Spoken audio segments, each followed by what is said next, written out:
Hey guys, welcome to the show. Today we're checking out the updated A119 Mini. This is a quad HD dash cam because we're going to be installing it in our Tesla.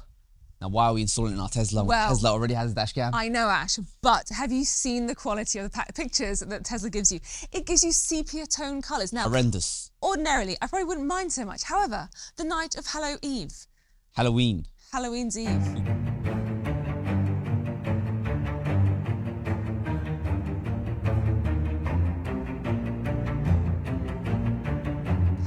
Eve. We got egged. We did. And this guy, he has no clue what the license plate is. It's just clueless. You're not going to get a Face ID tracking and all that stuff. Can't see anything. Thanks, Tesla. Thanks, Tesla. So anyway, we have the updated A119 Mini. I used this guy before. Excellent dash cam. However, this one, it's been updated. The firmware's been tweaked. Apparently some hardware improvements to make it survive Australian summertime better. It's going to be better at heat resistance. I'm going to install it in this Tesla. We're going to have some fun. Are you excited? I'm super excited. All right, let's do it. So in this kit, we got all these boxes. And this is the A119 Mini. And you also can get a hardwire kit. This can plug it into the actual battery. But the good thing about Tesla is you don't need to install this. I had this installed on my Canon behind me. It was 50 to 100 quid. I paid extra because I wanted them to run the wiring so it doesn't go ugly through the panels. They didn't like my wiring and they wanted to do it, so I gave them an extra 50 quid. But you get a hardwire kit if you want to use that. With a Tesla, you don't need to use that because if you enable their dash cam, they call it Sentry mode. If you enable their Sentry mode, the power point here is actually activated with the Sentry mode. So that should be good enough for me. I'll test it out and let you know if I need to hardwire it in the future. But this is dash cam here. This is just the A119 Mini. This is one facing camera. So it just goes pretty much like that, either on my side or on this side here. I'll probably put it on the passenger side because it's out of my view. Now, the reason why I only need a one side dash cam is that hopefully with the rest of the cameras of the Tesla, I'll get to record the actual incident, but I'll use this one for license plate. Yeah? Yes, Tesla, yes. All right. So this is pretty much all you need, and you just need to mount it somewhere. Now, this is the hardest situation for me, is finding out where to mount it. And this is probably going to take me a while. Like, okay, I'm just going to do it. Do it. Usually I get my mobile phone out, I connect the app, and I figure out exactly where I want it. But I remember last time I put it around here and I was happy with it. Yeah? Yeah. Guess I can always change it. They do give you a spare sticky in case you want to change your mind in the future, but I'll just go there for now.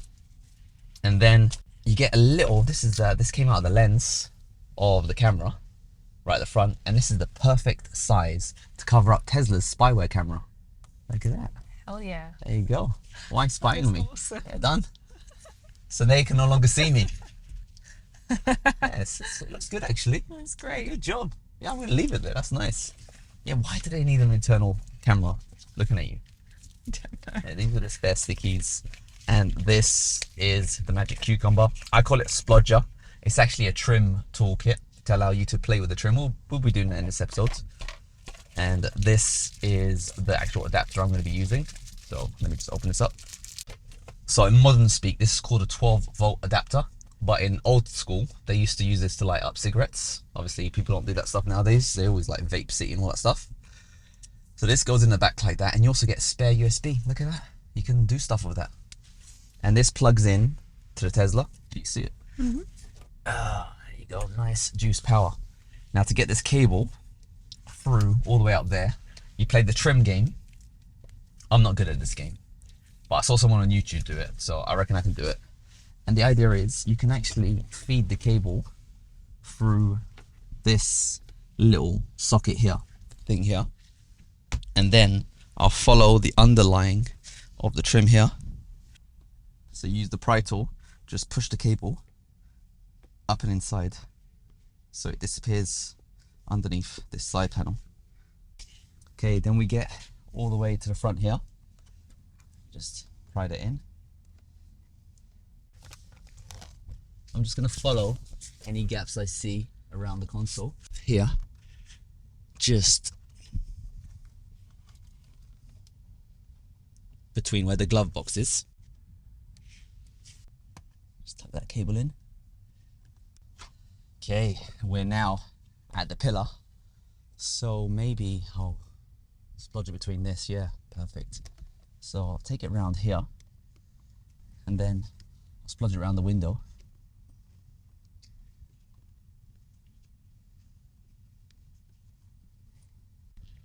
I'm using my other splodger tool at the moment, known as a thumb. Doing a mighty fine job, I have to say. Thank you. I have no idea what I'm doing. So I'm not going to play with this pillar. I know this guy does come off, and that's where you see the airbag. But because I'm doing an amateur install, I'm just going to run it around like this so it's visible. And then around this top bit. And then I can always tuck it in around the top. Oh, that is almost the perfect length for this cable. I think you got 2 entrance holes. I think it must be this one maybe. I'll try them both out. But yeah, we should have power very soon. Let's just put this SD card inside the right way around.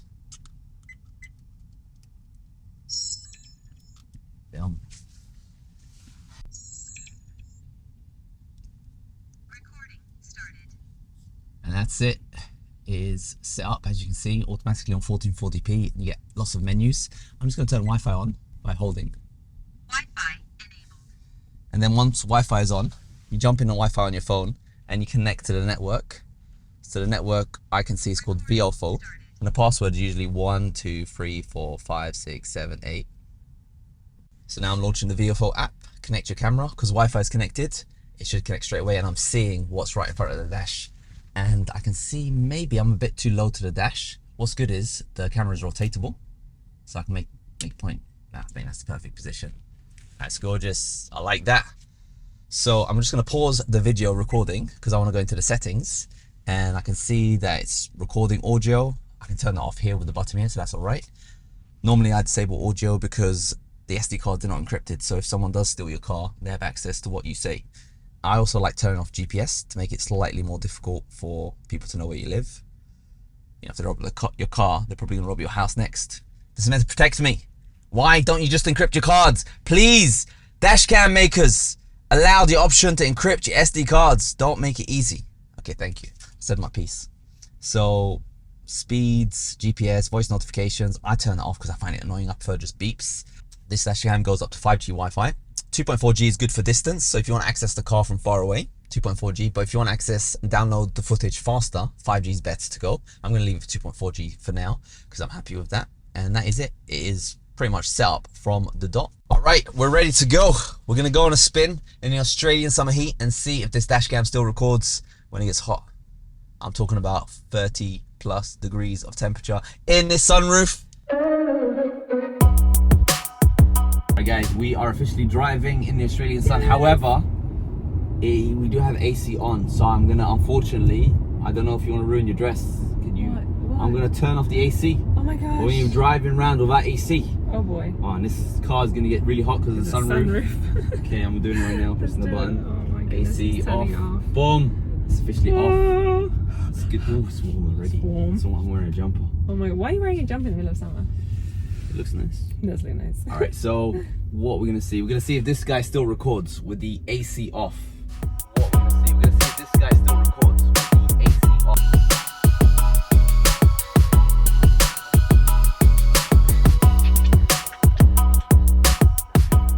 It's just a little bit hot now, Ash. It's like 27 degrees outside. I'm gonna turn the AC back Thank on. you. In a couple of minutes worth. It's just not worth it. It's just not worth it. She's pregnant. We can't My face actually is do so this. red. I'll have to do this test on my own, okay? Okay. I'll just park it out front of the house with the sun basing on That's it. a great idea. Yeah, midday, 12 o'clock. See how That'll long it be- lasts.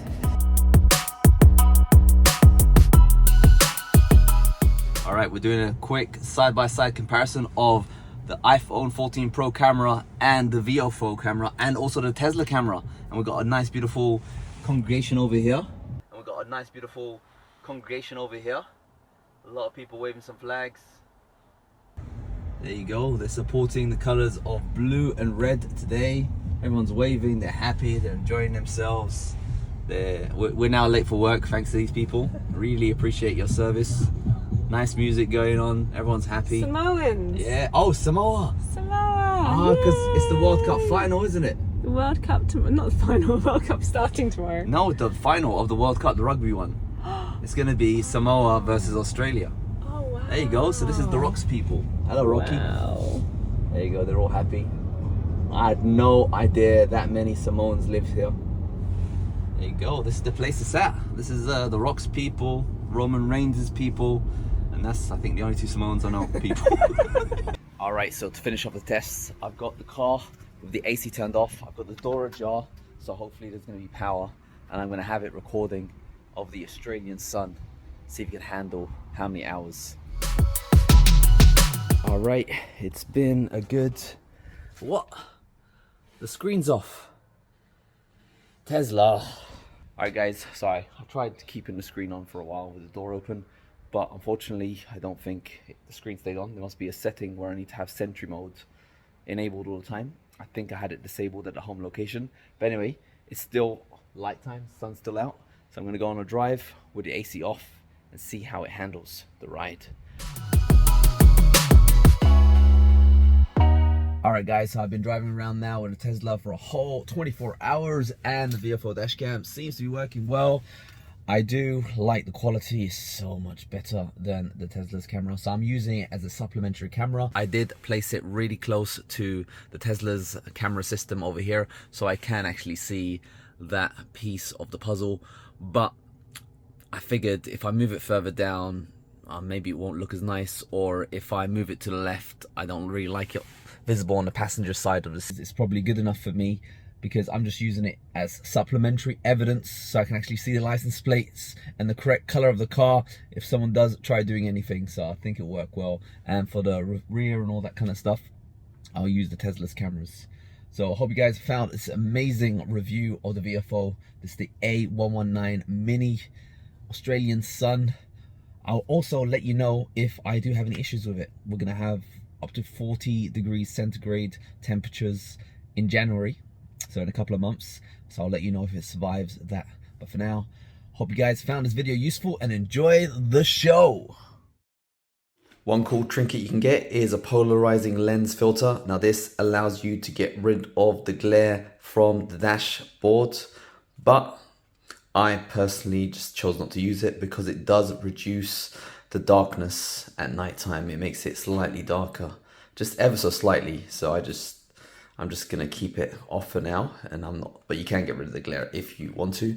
And you can also get, this is like a little wireless Bluetooth remote control button, so you can place the dash cam far away and use the button to trigger those warning recordings.